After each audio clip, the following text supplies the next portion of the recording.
I'll come to you and discuss this with you, Mr. Bhutani. So there are today all sorts of models, and while Rajesh is representing one, corporate wellness across the country is becoming a very large sort of a movement, wherein, within the companies themselves are helping their people to take up a wellness program, of course, with everything that you're there in the office and sitting is like smoking and all those kind of things going around.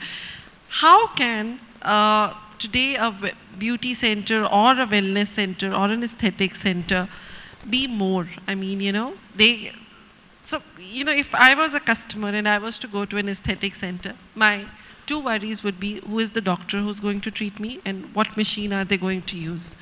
Now, how do I bring credibility to both these things? How do I make sure that there is enough standardization in the market that this issue is addressed? And because I think that might be one of the biggest challenges why particularly aesthetic industry would not be able to take the size that it should be taking. So I'd really like the first thing is where Rajesh comes in.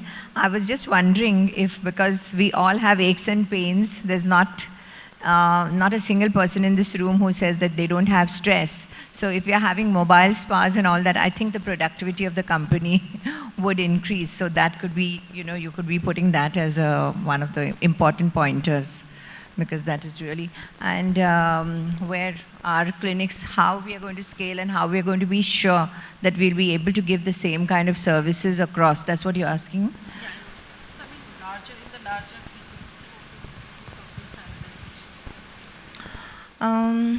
I think by educating the consumer, that becomes very important, awareness amongst them, because then they are the ones who are going to make the decision. So forever, at least where I'm concerned, we talk about educating the consumer. What should be good for them? So when they go, they decide and see, most of them, I mean, they could go wrong. So it is very important for us to give the right messages through whatever print media, through whatever that advertisement is expensive, but I think word of mouth. So for the standardization, we have our own forums. We aesthetic physicians, the non-invasive, the surgeons have another one. So I have a few of our fraternity sitting here. So we meet for standardizing on the Indian face, what is the right thing to do, what would be and we are publishing all those. So I think a person who, a consumer who will look for it, and today, of course, before you're saying any word, everybody's online, quizzing you more about it. So the consumer, I mean, even our domestic help at home, they're all savvy with this, thanks to all these smartphones. Whether it's a boon or otherwise, we don't know, but there are ways. But coming to him, if I may, Dr. Krishna, I feel that Ayurveda, the roots are from India. But all other countries are really making the most of it. We should kind of make it, when we think of Thailand, we think of massage. Because wherever you go, whenever I go to Thailand, my favorite spot to go for a little bit of a rest, and then I say, I must remember this person's name. And then, of course, when you go 3 months later, you forget who you wanted to, from that place. But the second person turns out to be better, and the third person, because there is a standardization when you say you want a Thai traditional massage. So when it comes to Ayurveda, I think we should involve the concerned bodies, I mean, people like you, Ritu, the industry, the ministry, the government, to make this a hot tourism thing to enable. Like small countries like Malaysia, Thailand and all are doing it so beautifully. So at least where Ayurveda is concerned, and we are all integrated, of course, but where Ayurveda is concerned, I feel we should make the most of it and make it a tourist attraction for India. See, the biggest challenge is the Thai people. They made it a Thai massage, Thai treatment and all. They made it a beautiful brand. If you go and look at it, the roots are in Ayurveda. So is a lot of the massage, Chinese, Balinese, all these. Now in India, we have been way behind. We have to brand an Indian brand of spa themed in Ayurveda. This is not only just a spa, it is a therapeutic spa. It will probably be the best spa in the whole world, because most of the spa treatments, I have traveled across the globe many times and many spas I have visited. There are some spa treatments which will make you feel good and it will heal. But Ayurvedic treatments, which are just like any other spa treatments, are even more luxurious. They are so therapeutic, so they are so deeply healing. And it can be the most beautiful brand of spa anywhere on the globe. We are sitting in a gold mine and the jewel we are holding, we don't know what we have.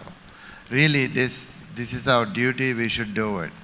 And just standardize the training program and all, but those are all minor issues really.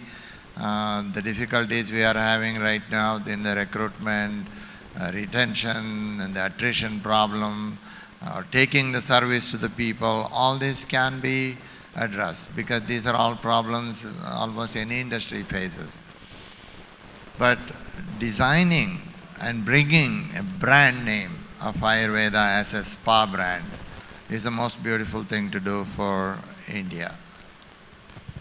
So, in respect to standardization, I'll maybe go a step before that. So, in US, for example, any clinic cannot use equipment which is not approved by US FDA. But whereas in India, there are about like 150 brands getting sold. So cheaper ones like Chinese and Korean, where there are no certification even for the equipment. So people do buy like cheaper equipment considering like their saving cost. But one procedure going bad, no, that would not only impact their own reputation, but the entire industry would take that impact. So I suggest like we should be kind of using equipment which are approved, and there is also an adverse event mechanism which is there for US equipment, and we were talking about also innovation in the previous session. So what US companies are doing or the equipment we are selling, so we do take feedback from the consumers in India, that's fed into the R&D, and then they keep off kind of innovating the new product which are more country specific, because there are like different countries, different ethnic requirements for the products, so which all gets fed into the R&D and you get newer products. So using standard products is very, very important, because as you said, rightly said ma'am, consumer is very, very important because they decide.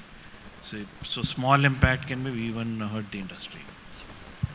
Because I mean that has really been one of the reasons why the salon industry has been able to grow, because they brought standardization into their products. The spa industry, the day spa industry particularly, they've been able to go because their products are pretty standard. So I think for any industry to grow, as much standardization will keep setting in, the more you would have, scalability becomes much easier.